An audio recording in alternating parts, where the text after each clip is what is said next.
Now, I've got something of a circus for you this morning with lots of gimmicks and interaction. So I'm very much hoping that you will find a method to participate that suits you.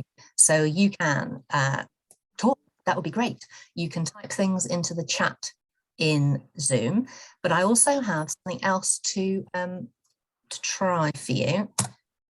Let me just pop this into chat. Right, I'm going to use another website called Padlet, and I've posted some questions on Padlet where you can visit using the link that's in chat at the moment, and the questions will be there for you to put comments on. Now it depends. If you're trying to do this Zoom on a mobile phone, maybe that's not the best method. So you would be able to talk, or you can put something in the Zoom chat. So there are lots of ways that you can participate. The main thing is, please participate. I've sent the article out on the WhatsApp group thing. I'm also going to, bear with me, I'm just going to put a link to the full text again into chat. So hang on just a second. I've got that many screens up, you would not believe. So let me just pop this into chat when chat has reappeared for me. Okay, so we've got the Padlet link, and if you need it, you've got a link to a full text of the article that we're using. I'm really hoping that at least some of you have managed to read it in advance. And I will explain that my husband's Zoom account is the one that appears by default. So when I go off video, it's him standing there with his arms folded. It's not what I get up to on the weekend. So this is critical appraisal of a randomized controlled trial via Zoom.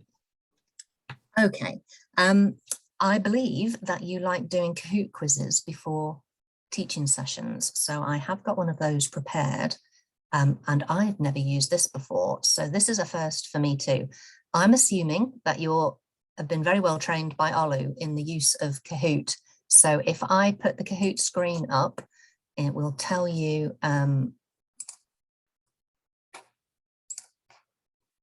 the numbers. So could someone just confirm that you're seeing Kahoot with the Kahoot pin? Yeah, can see that. Okay, so if you know what to do, please enter the Kahoot pin in your version of Kahoot. And I will see how many players we've got to start with. So this is a bit of a learning event for me too.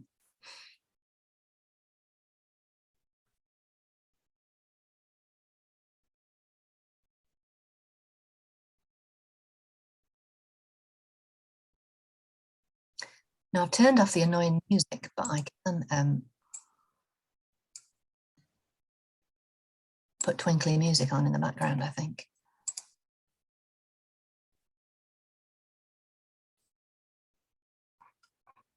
Are you hearing that, or is that just annoying me?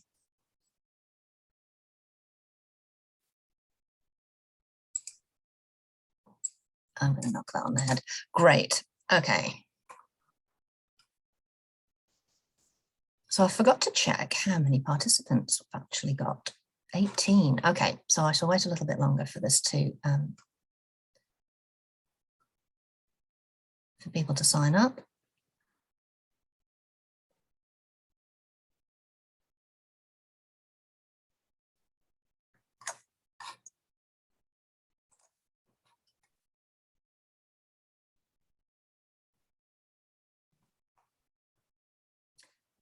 Do you normally wait for everyone to sign up? Someone give me a clue. What have you done previously?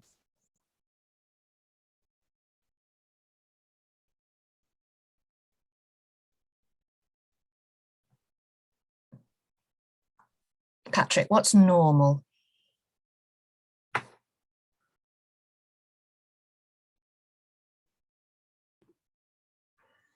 And the question is whether actually we have more people signing in than actually being here, which was in the past reflected by the feedback quality. Well, the number's holding steady at about 9, so I'm going to give it a go. Oh, 10, excellent. Boone, what shall I do? Shall I press go? Yeah, I think so. Okay, right. I've given the questions have got 30 seconds on them. Let's see if that is sufficient. Answer. You ready? Steady. Go.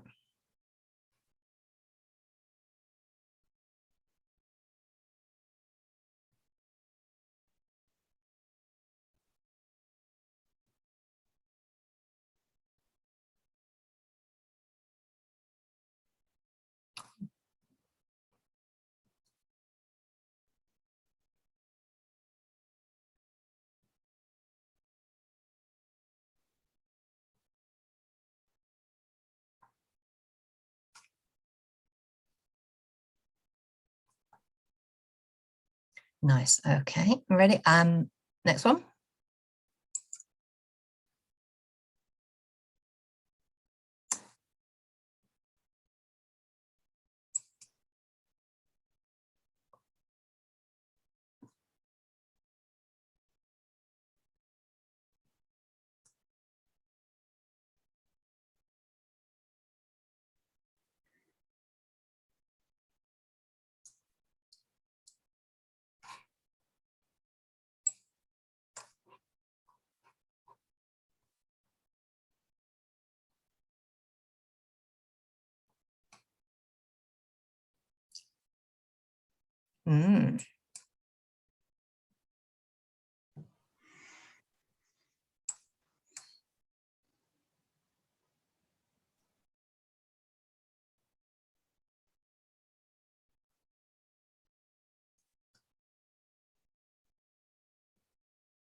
I like the leaderboard thing.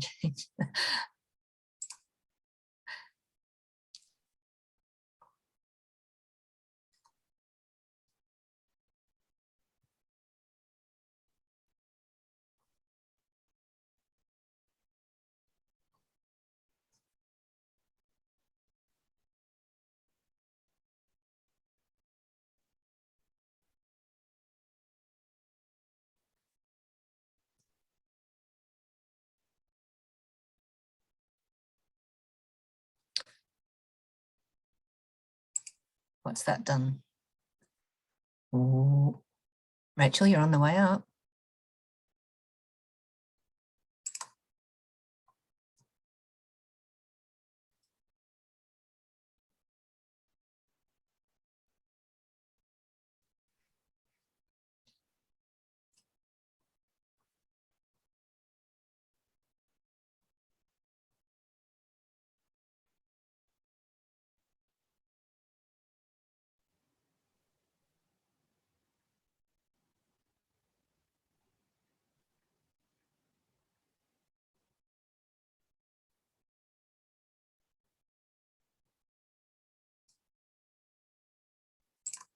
All right, what's that done? Congratulations, Sundar. And Samir.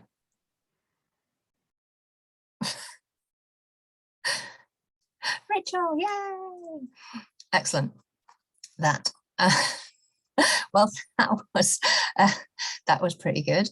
Let's have a look at what we're doing now. I think I'll just stop sharing for a second. Okay, thanks for playing along with that. I assume then we repeat the experiment at the end of the session. There was a mix of answers there. I'm hoping that there will be a little bit more consistency by the time we rerun that. So let's see, what are we heading to do now?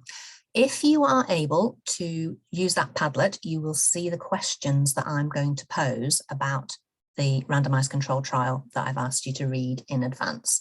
So it's not a particularly complicated one. It's only vaguely associated with emergency medicine. But the reason I've chosen it is because it's such a good introduction to calculating some of the basic measures of effectiveness, that if you have those formula at your fingertips, it doesn't matter what other randomized control trial you read, results are presented in a way that is a bit confusing. You can bring it back to the basics and recalculate your own results, essentially. It's really important that you can do that if a trial is presenting results in a mixture of ways.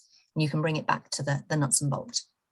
So let's, I'll get up the Padlet and pose the questions.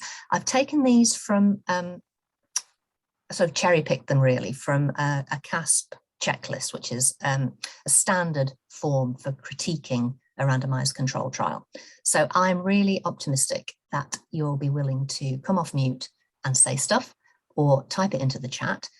Whilst I've got the Padlet up and screen sharing, I won't be able to see what you're putting in the chat, which is where Daniel come in. And Daniel, if you're happy to do that, you can either copy out of chat and paste into Padlet, or you could just read out the comments. But if you wanted to, as participants, just shout it out. That is also fine. We'll gather it any which way. Okay, so I'm going to go to the Padlet now and share that.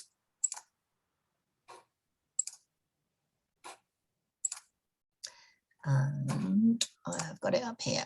Okay, so I've given as many hints and tips as I can here. If you haven't read the article, but you have it in front of you, I'm giving you giant pointers as to where the answers will be found. And I've also given you a starter for 10 here. So the first question in the critical appraisal checklist is trying to match up whether the trial had a clearly focused question. So you will find the answer to this often in the abstract, but sometimes you have to dig slightly further into the article. So in our case, the trial is looking at hospitalized children aged 6 to 30 months with acute diarrhea and clinical signs of dehydration.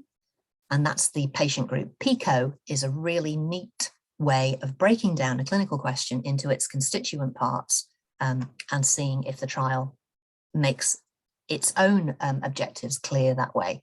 So I for intervention, this is the Lactobacillus, I don't know how to pronounce it, let's call it Reuteri. The Lactobacillus Reuteri C against a placebo.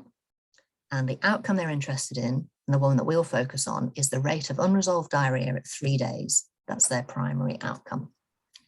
So yes, the trial did address a clearly focused question, but let's have a look at question 2. Now I'll give you a few minutes to look in your copy of the article, whether that's online, whether you've been able to print it off and read it. Was the assignment of participants to interventions randomized? Now, randomization is such a crucial part of running a trial. We'll talk about it in a little bit more detail, but I want to give you a few minutes to have a look at the article and then add comments to the Padlet, shout it out, add them into chat on Zoom. Just please participate, because I do believe Paddington Bear had it right. Life's like a marmalade sandwich. You get out of it what you put in. So if you want to gain something from the teaching session, please have a go.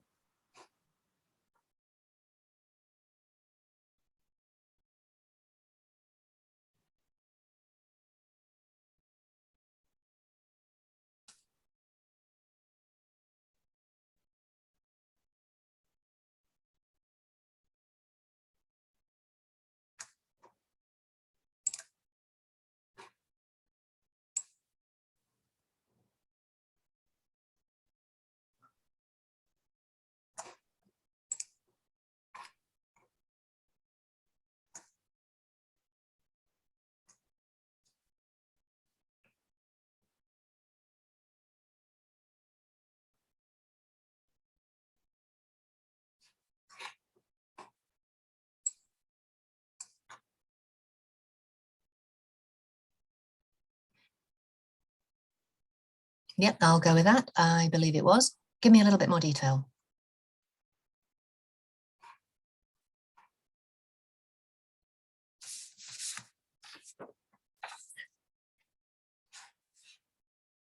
What was the method? How did they do the randomization?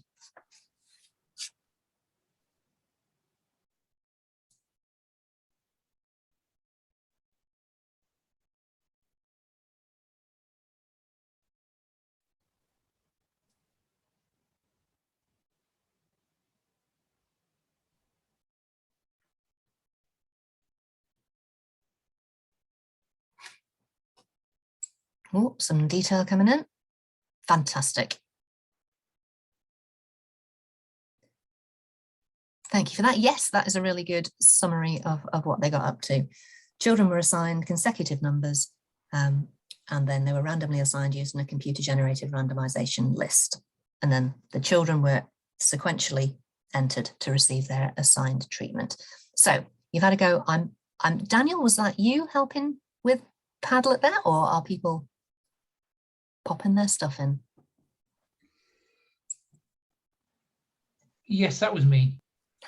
Cheers, that's excellent. Right, let's go on to question 3. Were all participants who entered the study accounted for at its conclusion? You're particularly interested in here in loss to follow-up. What happened after randomization?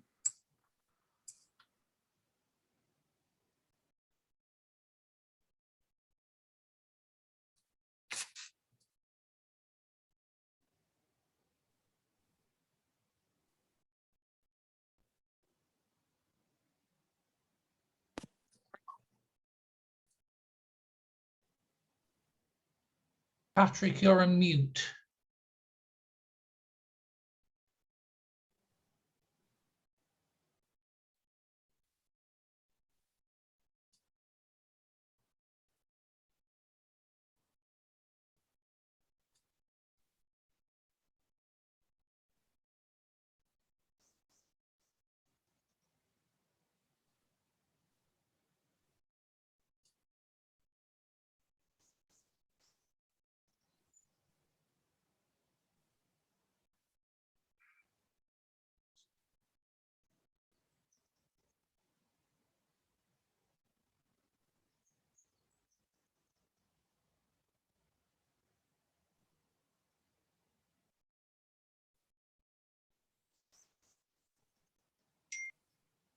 Any more for any more?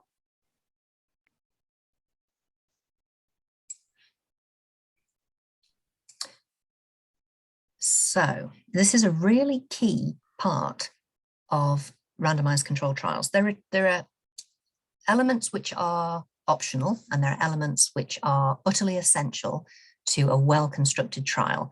And one of them, funnily enough, is keeping an eye on all of your participants and knowing where they are and whether they're still in the trial or not. If you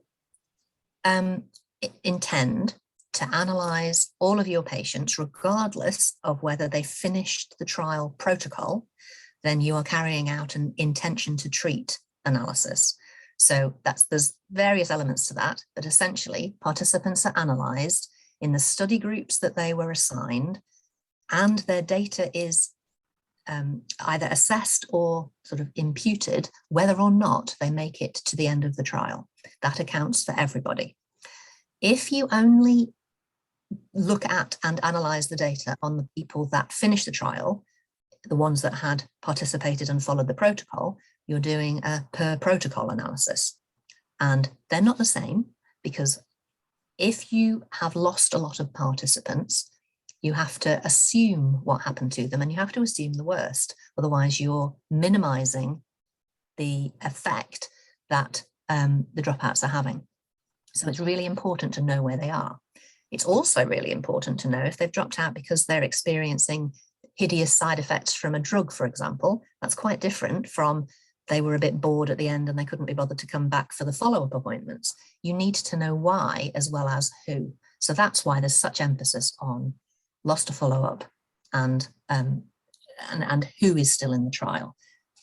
So as you pointed out, some people got a bit lost. So 22 were excluded as they were ineligible, and then 5 after randomization, but they have given all the reasons for why they went west. You've got figure 1, and that gives the final numbers, and it says that they were included in the intention to treat analysis. But actually, that's not quite true. Intention to treat isn't what they've done. Figure 2 is accurate in that regard. Figure 1, let's have a look. Where are we? Page 366. If you've got a copy of the study handy, just have a little look at what I'm talking about. So you have a flow chart there which explains who they've got, where they went, what they did. And at the end, it says 35 were included in the intention to treat analysis, but 37 were actually assigned to that treatment group for L-Reutery. And it says on the placebo side, 34 were included in the intention to treat analysis, when actually they should have been, if they were truly doing an intention to treat, it should have been on the 37. So a little bit muddy there, but their actual results in table 2, they accept on page 368 that they're doing a per protocol analysis, and that's where they've got the data on diarrhea and days of treatment. So I'm labouring the point a little bit there, but it's really important. All right, let's have a bash at question 4, because the first 3 questions in a usual checklist are the kind of sieving out questions. If a trial fails at this point, you wouldn't carry on and assess the whole thing. There's no point. But you know, humour me, we're in the middle of a teaching session. So question 4, were the participants blind to the intervention they were given? Were the investigators blind? Were the people assessing, analysing outcomes blind? Have a look, see what you think, and let me know.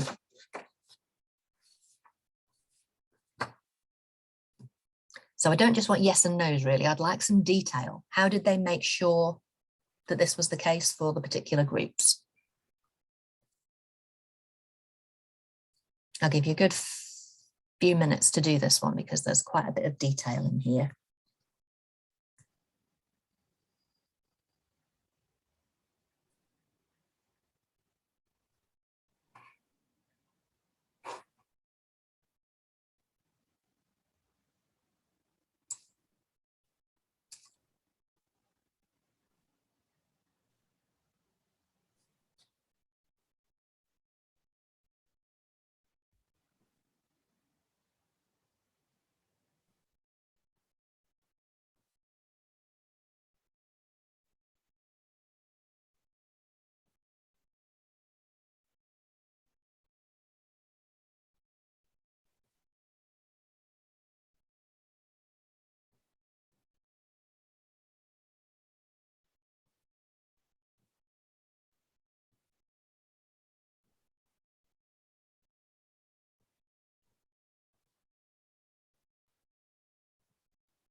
So you're looking at the study preparations on page 365. I'm going to stop sharing for a second just to see who's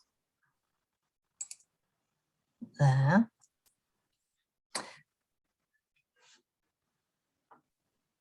Excellent. It's very strange just staring at a share screen and not seeing all of you lovely participants. Okay.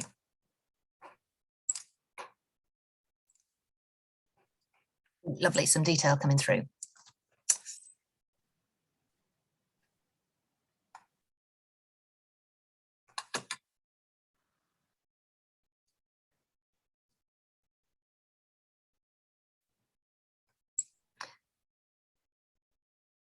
Yep, really good observations there.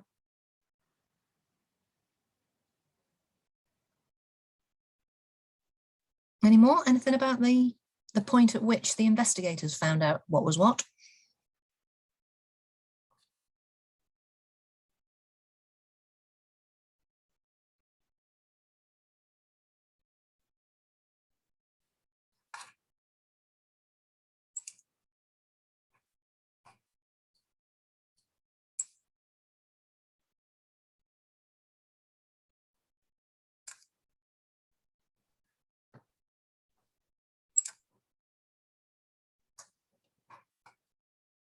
Yes. Fantastic. Yeah, some really good observations there. I'm going to stop sharing for a sec because I really don't want to be away from you. So anyone who wants to stick their camera back on and Nice people. This is good. It's such a peculiar thing to teach to a black screen. Zoom has marvelous advantages, but doesn't let me bake you any cakes. It doesn't let me actually get to know you in the same way. That's the only reason Boone came 7 times to this. I just have to tell you that's because he liked the cake. Okay, so the blinding. Yes, they went to quite enormous trouble to get 2 identical bottles full of, one obviously had the active ingredient, and then the placebo was the mixture of sunflower oil, triglycerides. The only difference was the addition of the live bacteria to the batch for the intervention. Now that is quite a level of detail that you wouldn't expect. I mean, both of them would be fairly disgusting to get dripped onto your tongue. So there's no benefit in having a nicer placebo, if you like. That was blinding for the patients. It was blinding for the investigators. They got identical bottles, identical gloopy yuck that they were putting in. There are trials that have tried a lot less hard, shall we say. There is a relatively infamous study that was looking at the effect of the probiotic Danone, you know, the Yakult little bottles. They wanted to know if Yakult was any good on diarrhea after antibiotics in elderly populations.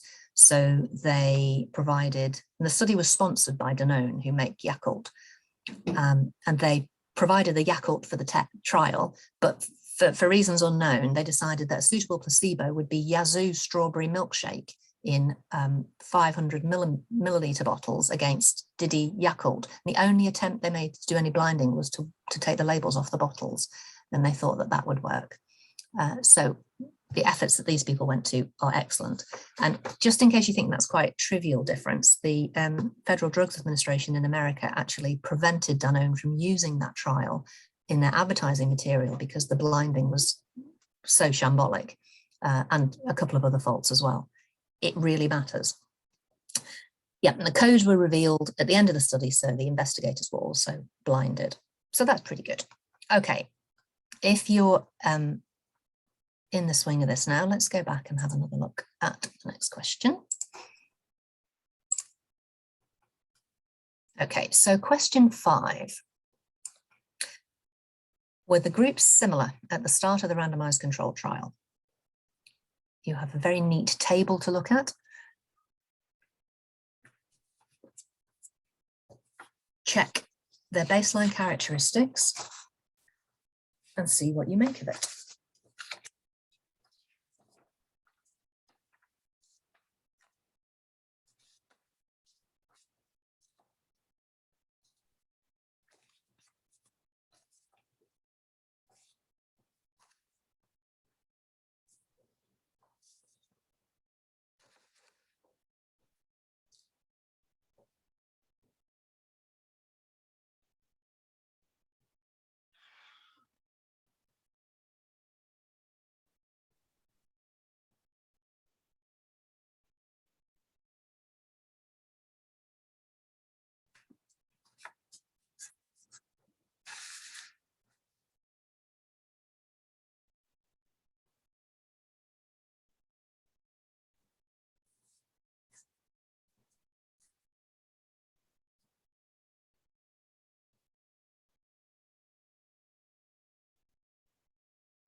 Yeah, I would have to agree. The characteristics do look very similar.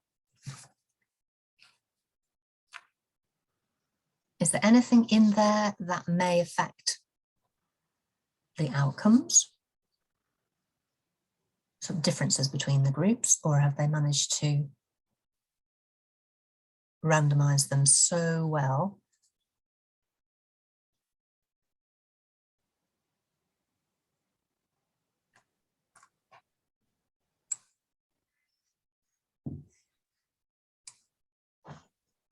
Yeah. Okay, so a variation on this question then. Did this randomization happen randomly?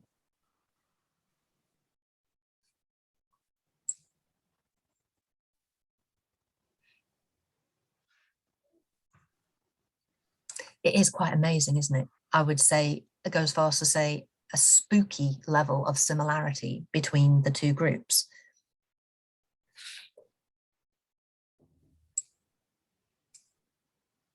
Yep, the last comment here, yep, age, weight, symptoms. Yeah. So this is where stratified randomization comes in. Let's come off here for a minute. So it was one of the questions that was rather inelegantly questioned in the Kahoot quiz. And there's a reason why that was a bit blunt. It's because this morning is the first time I realized there was a character limit in my answers. I'd written quite expansive options for you to choose from that gave a little bit more detail. And then I had to shorten them to 75 characters and I lost a little bit of crispness.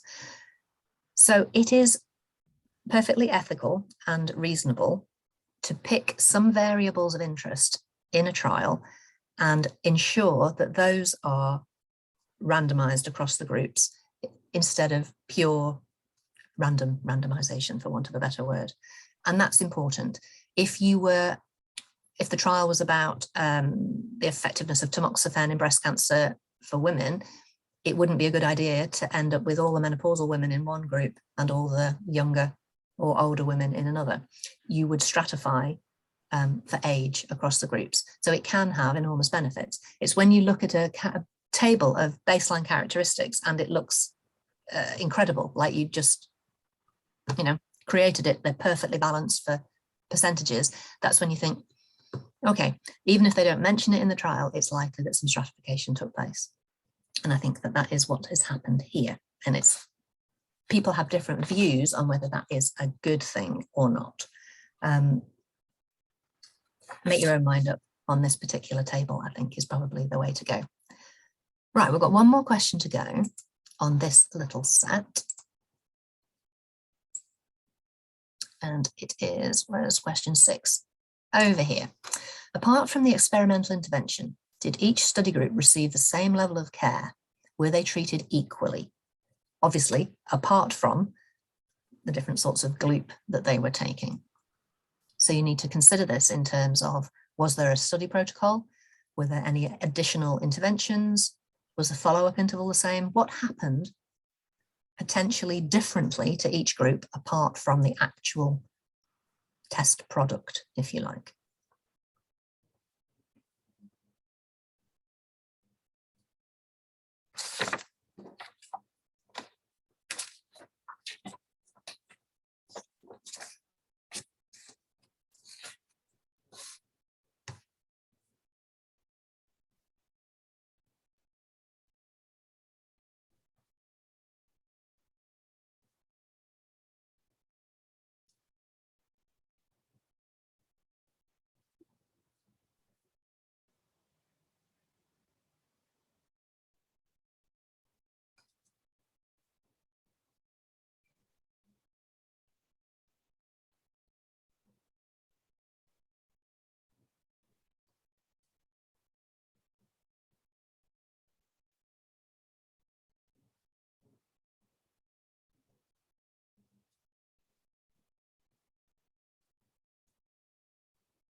So maybe it'd be easier if you can give some examples of what did happen similarly between each group.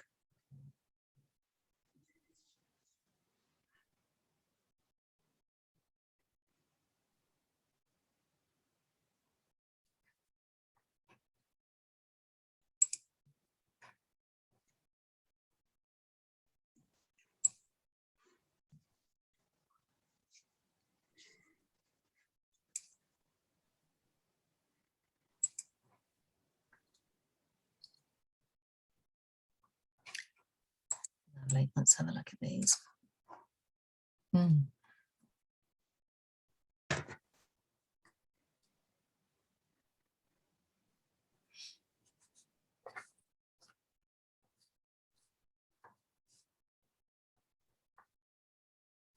Any more thoughts?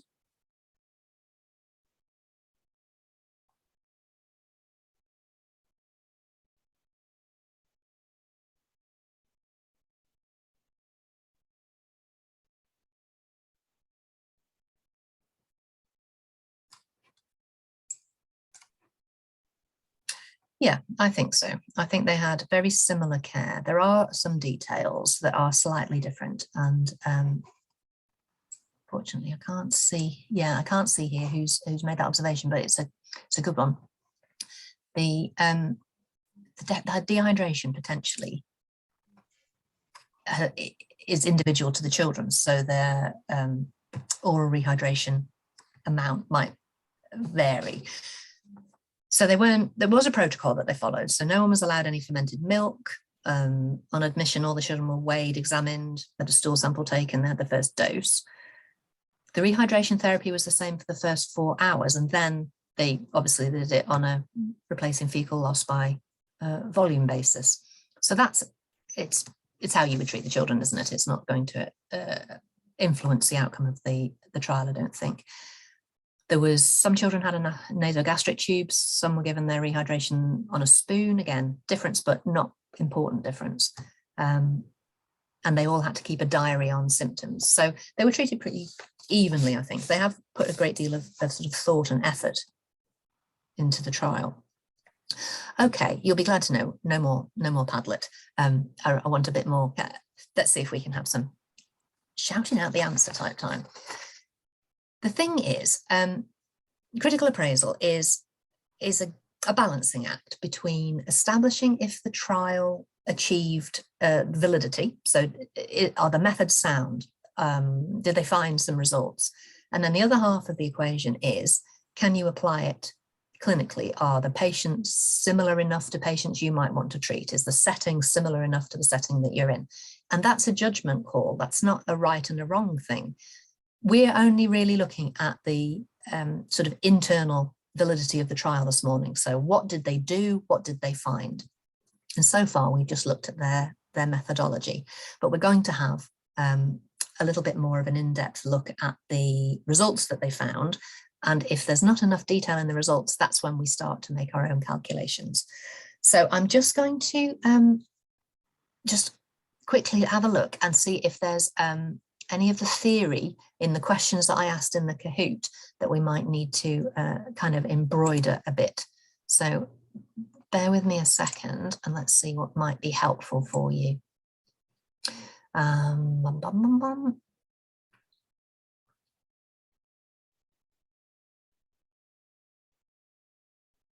Okay, so I think what we'll do is I'll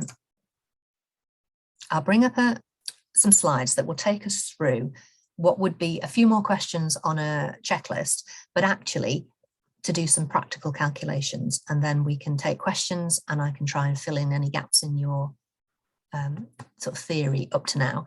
And then we'll repeat the Kahoot quiz in a little while. So hang on a second. I'm just going to double check there's nothing extra into chat. Daniel's saying Rasika made the observations about rehydration. Thank you. That's grand. Okay.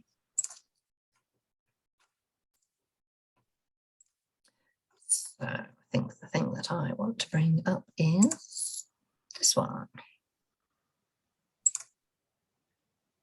Okay, so in a normal checklist, we've done 6 questions looking at the methodology, and the next couple are looking at essentially how the results were reported. So for question 7, were the effects of the intervention reported comprehensively? That kind of thing, you're looking at what did they actually report? What was their outcome? So question 8 is looking at the precision of it. And that's looking to see whether they gave confidence intervals associated with the results and any kind of detail, whether they gave values for the results.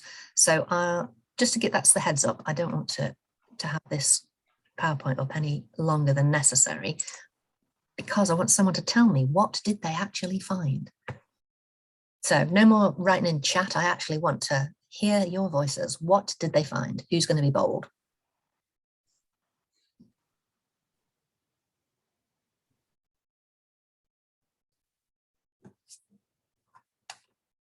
Oh, and I'm not afraid of the yawning silence as well, so I'll just sit and wait.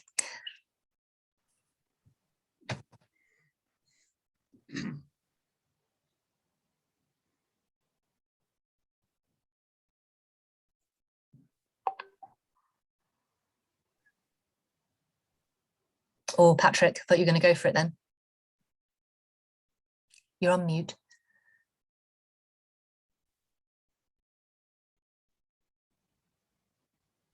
I bet it's excellent, but I can't hear you, Patrick.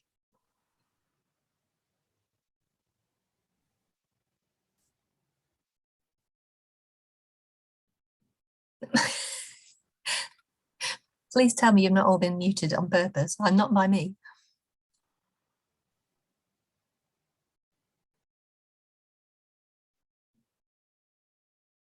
Oh, I don't know. I did say to Patrick that he was on mute earlier on because he did try to make an observation. Oh, how frustrating. Will someone else try talking? In case it's not. Rasika, say hi. Hi. Okay, that's really. I'm sorry, Patrick. I have no idea why you can't come off mute. I think we should ring him. We should ring Patrick. Has anybody got number?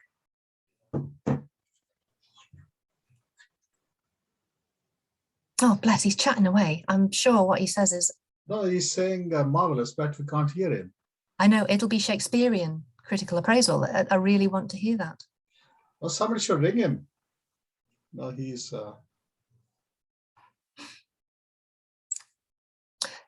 In the meantime, the rest of you aren't off the hook. Somebody tell me the results of this wretched trial.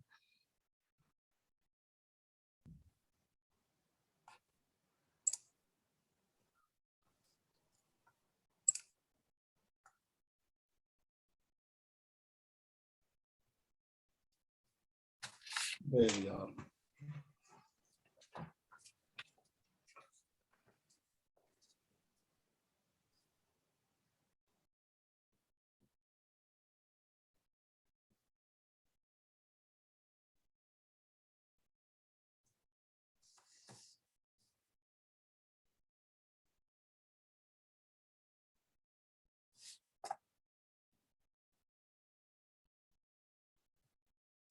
I'm not waiting for Patrick.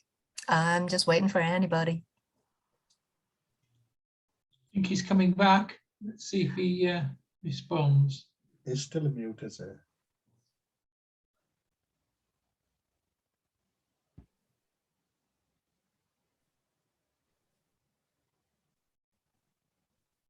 Well, I can give you an answer, but I shouldn't because I'm just a librarian. You are, Daniel. Thank you for the offer, but no, I'm going to make everyone else squirm. Yeah, you're right. Yeah.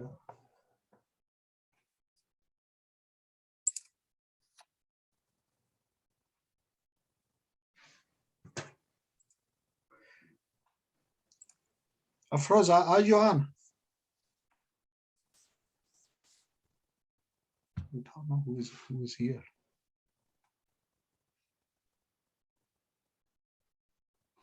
We've had a shout out from Rasika Yes, thank you. saying with treatment, diarrhea improved in day 2 and 3, whereas with the placebo, it was very slowly.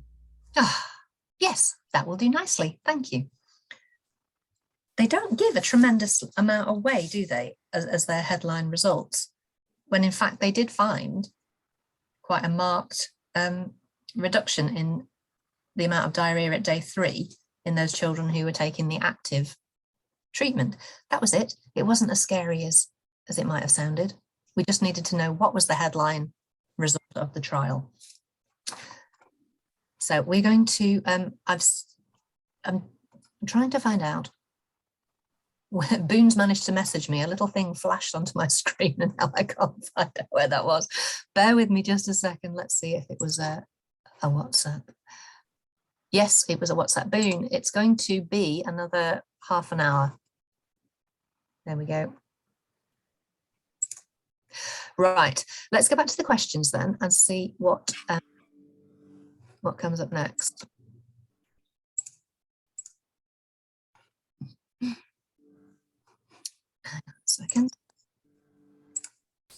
Okay, so are you able to answer the question, what is the precision of the estimate of the intervention or not?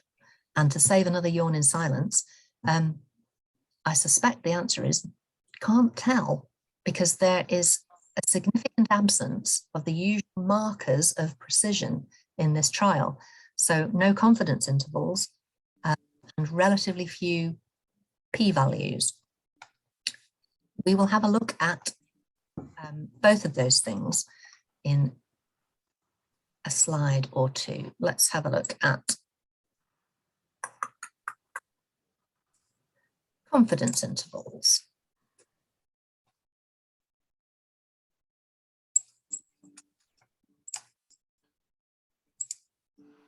Okay, so just as a recap, for those of you who are a little bit hazy on the terminology, confidence intervals indicate how repeatable the results are. So if research was repeated 100 more times, there's a 95% chance that the results would still be along a spread of results along that confidence interval line.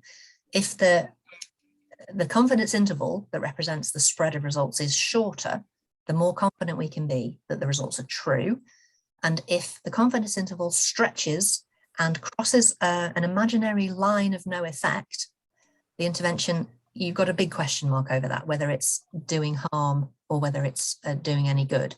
And the line of no effect, it's not movable exactly, but it depends on how the results are being expressed. So if you're looking at relative values, then the line of no effect is set at 1. If it's absolute numbers that the results are being expressed in, not ratios, then the line of no effect is set at 0. So when you see one, you will be able to work out whether it's crossing that line. Let's see if I've got a little bit of thing on p-values, which... Sarah, can I ask a question? You certainly can, Daniel. Will a study tell you whether it is a relative or an absolute, or do you have to work that out? Because obviously that 1 and 0 is quite different if you don't know from what the study tells you. Yeah. Okay, so I found an example of a chart that is taken from a systematic review where all of the trials that were included in the systematic review are represented on this this chart. And so the results are given in the shape of odds ratios. So when a ratio is mentioned, then the line of no effect, which is this line, is set at 1.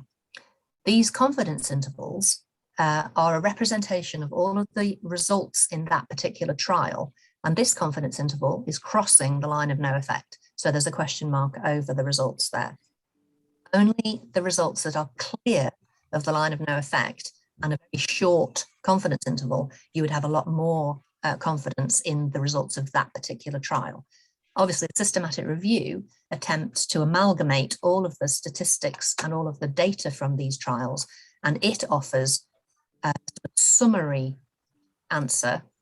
And that diamond represents the results of the meta-analysis of all of the individual trials. So if the results were presented in just ordinary numbers, then the line of no effect would be at 0, and you would know that it's an absolute given. So you would be able to work that out. I'm going to nip back to this now. Let's do some calculations because they didn't really give us a great deal. What I particularly want to do, whoa, my little buttons have gone, is work out some stuff that you can calculate. So this is a table taken from the article we've just read. It's table 2, and it's the per protocol analysis of the number of the diarrhea at various days, for want of a better word. So their key finding was that at day 3, or day 2 and 3, they found a significant reduction in the number of children who were having diarrhea at day 3 in the placebo versus the intervention group. And they're very happy with this. So they found a p-value is nice and small there. That the p-value represents the chances that chance alone was creating the result. That's an oversimplified way of expressing it, but it's an indication of the probability that the results are actually due to the trial and not to random chance. In a different session, we might go into this in a little bit more detail. I'd like to do in a group, Daniel, you might be up again for taking things off chat, but actually what I'd really like people to do is just to sort of shout out now. We're going to use the data in that table to calculate some numbers in here, and then we're going to use those as the building blocks for other calculations. Are you ready? So the number I want to populate, first of all, is the number of people who were in the experimental group. So what number is going in the box over there?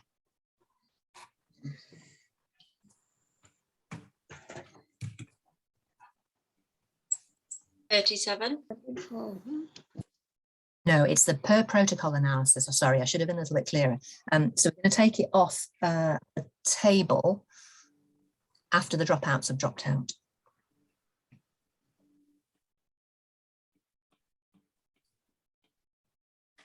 $35. That's the one. Oh, 5 and 34. Yeah? all right, let's. Do you know what? Presenting with a PowerPoint is not exactly taxing, but my little buttons for moving the numbers on are vanished. Why would that be, do you suppose? Ah, okay. Slight technical hitch over. Now we want to know the number that we're in the control group. What number is going into this box?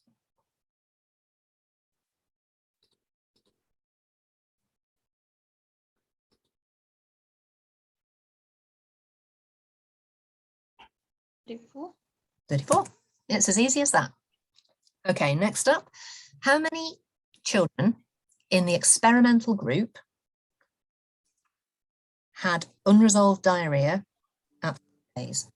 So that's the event that they're calculating. So how many still had diarrhea at 3 days?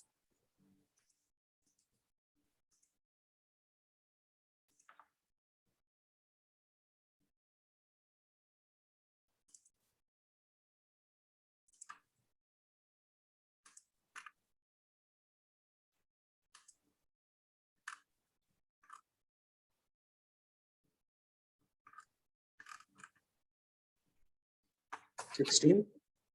Excellent, thank you. And next up, how many did not? How many didn't have diarrhea at 3 days in the experimental group? 28. No, not quite that high. 19. Yeah? 25. That's the one, that's it. Okay, so next up will be in the control group, those who had the placebo, and them had diarrhea at 3 days. 25. Thank you, that's fun. 25, yeah. That's it. And then this last box in the 2 by 2 grid, 9. 9. 9. Okay, so just for tidiness sake, let's total up the number of children, regardless of which group they were in, who had diarrhea at 3 days. 41. And then the number of children who did not have diarrhea at 3 days. 28. We're getting the swing of this. And then just for giggles, we'll do the last box as well. 69. Children, 69 children overall. So in this sort of 2 by 2 grid with the letters here are key to the formula to follow.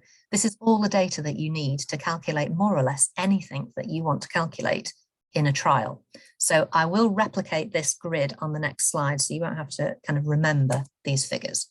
But this is what we want to do. We want to calculate the experimental event rate, the EER.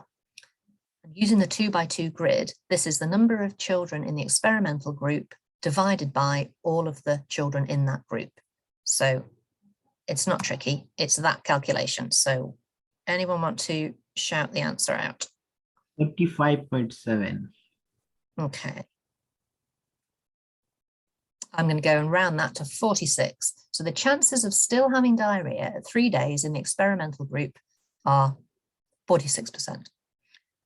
If you didn't times by 100, obviously, then you would just get the smaller number. But it's easier to kind of work with if you're saying that's the chances of having diarrhea at 3 days in the experimental group.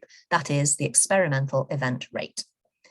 So let's calculate the flip side of that, which is the control event rate. Exactly the same calculation, the number of children in the control group who experienced the event divided by all of the number of children in that group. So your calculation is that.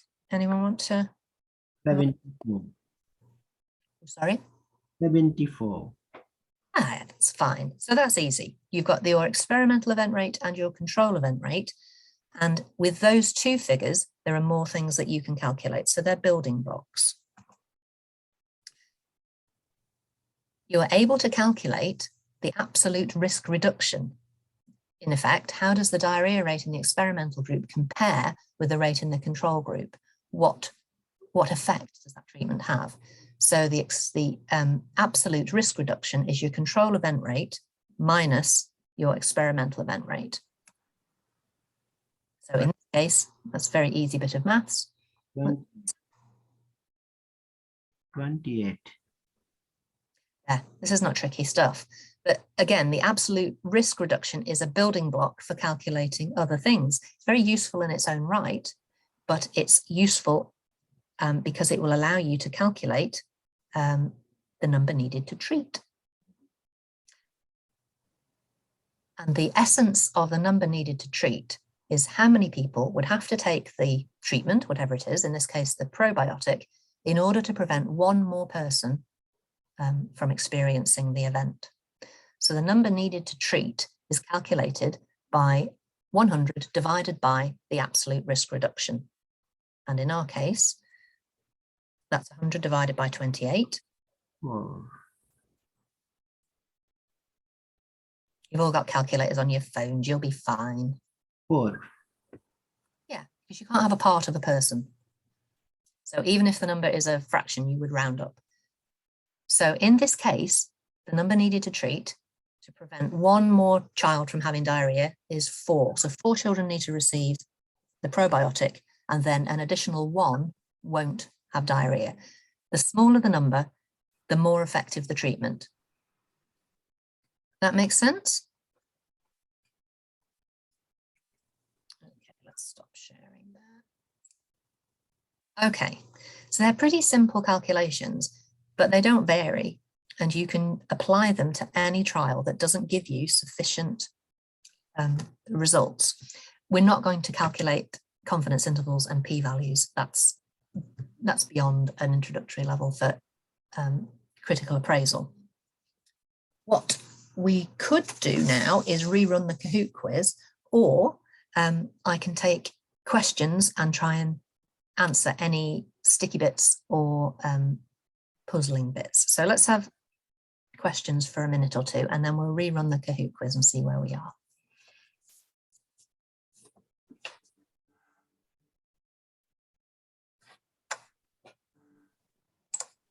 Let's have a look.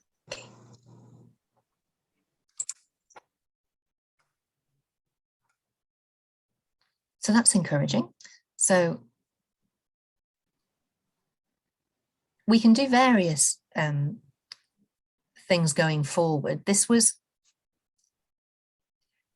fine. Thank you. I'm happy to do other sessions. Not everybody wants to attend basic ones. Not everybody wants to jump straight into more complicated ones, but I can talk to Boone and see what looks useful. And I've got a lot more theory type teaching, but as a starter and a refresher, I thought it would be handy to actually go through a paper and pull out some bits. But there's quite a lot of terminology and kind of working that are not really easy to extract even out of doing a straightforward paper. What the library has is a critical appraisal web page devoted. I had it created for your group. So it's got video clips, tutorials, suggestions of books. It's got, goodness knows, whatever we think you might use to fill in little gaps in your knowledge or to explore new areas on different types of trial, different sorts of critical appraisal checklists. There's all kinds of things there. I'm just going to see if it will load quick and show you, and then we will rerun the Kahoot. While you're doing that, just to let you know that Raspin Nepal has had to leave now, but thanks everyone for attending. Okay, thanks, Daniel. You went a little bit Catch that? elongated there. Right. For reasons left best known to itself, my webpage won't load, which is not, I don't think that's a metaphor for anything. It's just unfortunate IT timing. Okay. No questions? So this link is on intranet, is it, Sarah? Yes, I've put it on the WhatsApp group. It's part of our web page for the library. And I keep on sticking it into WhatsApp chat. In fact, Boone doesn't know this.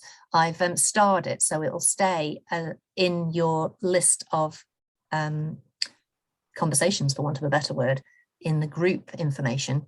You can always go to the web page there. I found that as a new bit of functionality, so I thought I'd pop that in. Okay. Oh, the web page has just loaded. Bear with me. Another bit of screen share, and I will show you. Right. So on the actual website, on the actual trust web page, we've got our library pages. I mean, you're welcome to have a look around. I'd be very happy if you did, but we've got a particular one for critical appraisal that is aimed at you guys.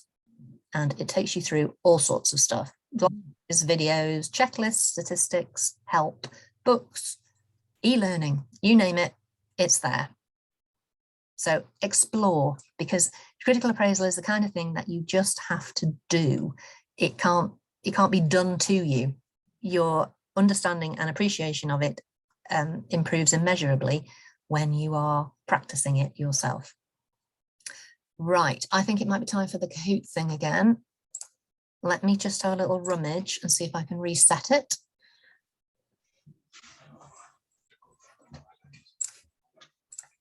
Okay.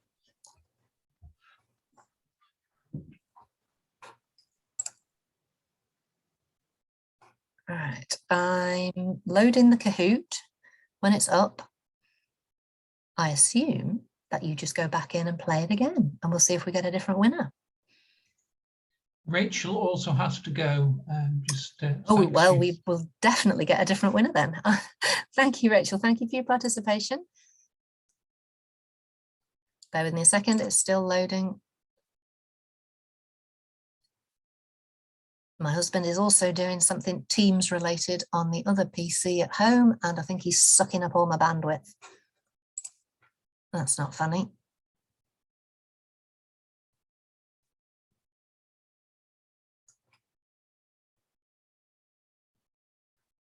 Right, well, while Kahoot is failing to load, I'll come back and see if there's any other questions, any other anything, whilst I frantically click on my internet and see if I can make it come to life. Oh, the joys.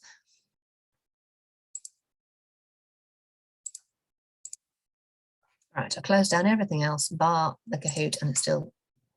Ooh, ooh, ooh.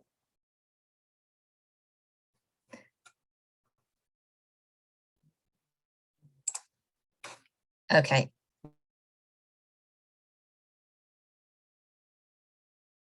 Good news. I'm sure you're just delighted to know that the Kahoot quiz is ready to go again.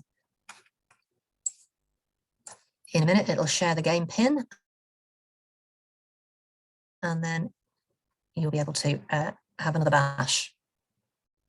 My internet connection is unstable. Tell me something I don't know.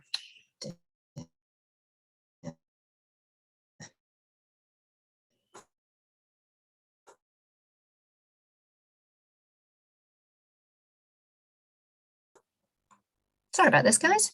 The Joy Kahoot pin, if you don't mind having another go at the quiz, please.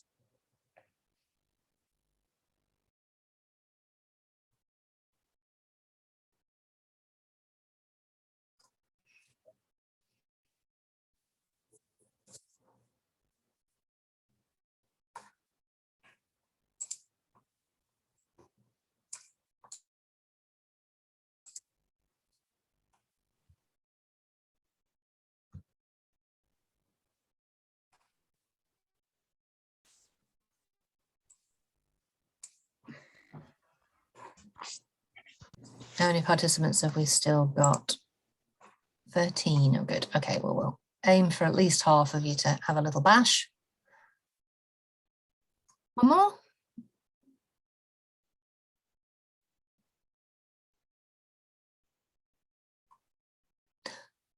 Oh, I can do maths. If I'm included in the participants, that is half.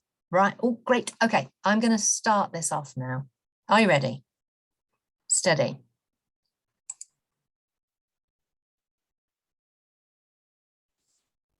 Go.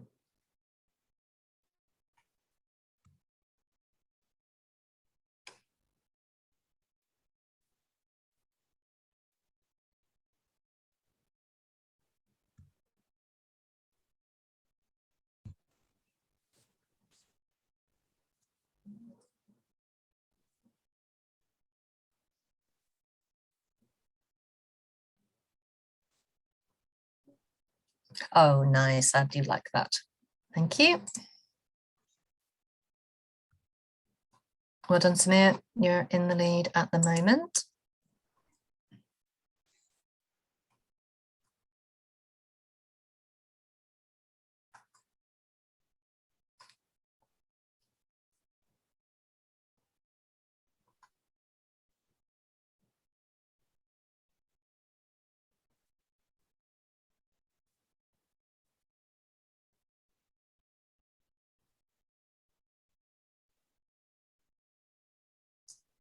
Well, still a little bit hazy on the stratified randomization. We'll have to work on that next time. What's that done? Oh.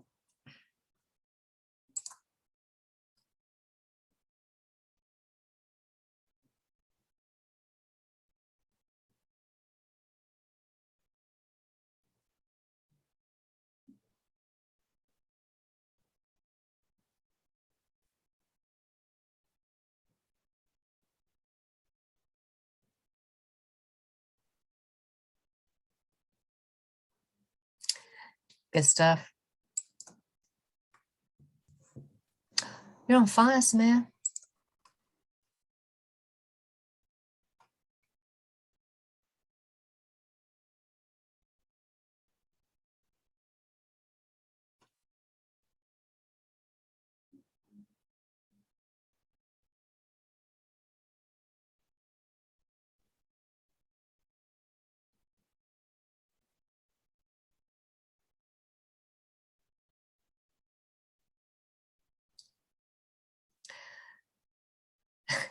Okay, we can work on that one again as well. Daniel, you're moving up there.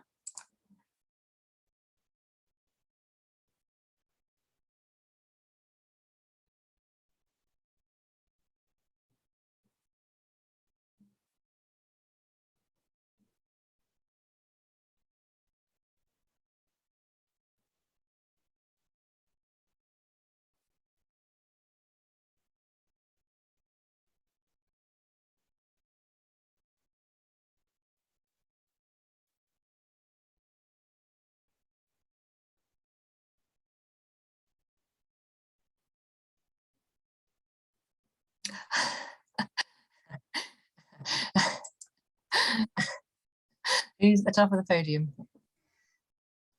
Well done, Shambu. Well done, Sundar. And the winner, I think we know who that's going to be. Yay! And the crowd goes wild. Excellent. Okay. I'll stop the share. Thank you for participating in that.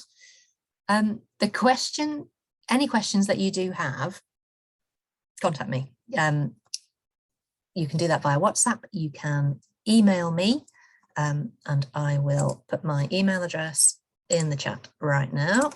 And this doesn't have to be about critical appraisal. I help with all sorts of other evidence-related things. So you can contact me. I'm sure I will see you again on the monthly journal club when I'll be picking papers and volunteers will appraise them and then report back their findings to the group, and I can chip in. It's been a slightly strange morning. I have very much enjoyed it. Thank you for your participation. I hope you found a method that suited you.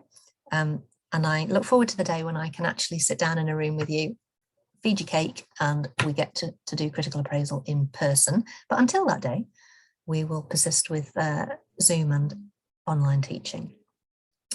Now then, Boone, are you still there or did you go? Is there anything else I need to be doing with these lovely people?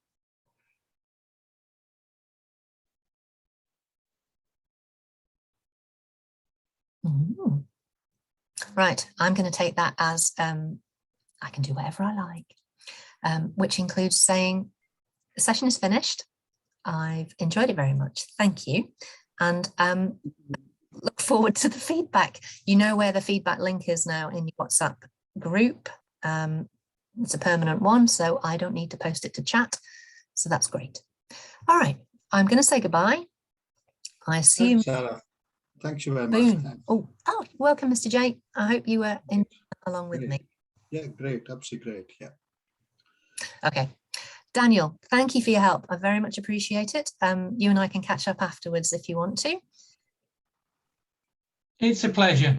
Thank you so much for allowing me to sit in with you today. It's a bit of a circus, but then life happens. Okay. Bye, everyone. Thank you. Thanks very much. Thank you, Sarah. Thanks. Thank you. Bye. Yeah. Hi, guys. Yeah, we could stay online a little bit because now the teaching has been combined with the D&D training, is it? I think you know, only Rachel was present from the D&D training, is it? Am I right? Hello? Yes, It's only Rachel, is it? Nobody else. she seems to have left as well. No, that's the point, is it? Because who is going to monitor their attendance? I think we will talk with the next meeting, because there should be some mechanism that you know, they should be accounted for, or you know, how many people are going to attend. Okay, guys. This first fit clinic referral, please do things right, because once the patients are rebounded back, they are lost in the system. Because I won't know who was that or what, because they put their own set of different number on the email, which I can't get access to the patient. So I think please be right first time. You know, filling in the detail and you know, ECG, and asking receptionist to send ED notes as well to the first fit clinic, because it's a regional service. They normally based at Sheffield, though they come and do clinic here at Doncaster as well. Yeah, please let your colleague know as well. And you know, we are not going to mess about this, especially you know, the epilepsy and the fit, because the consequence can be, for instance, if people have a proper fit epilepsy, and you know, they're not being assessed, and they will keep on working, driving and stuff like that. So it can be a huge ramification. Yeah, please think on those lines. Okay, guys. So I think anything else to be discussed, to talk about? Yeah, if there's nothing to talk about, then we will leave. Okay, guys. Huh? Okay, thank you, sir. Okay, thanks very much. Take care. Okay, bye-bye. Right. Thank you, sir. Bye. Take care.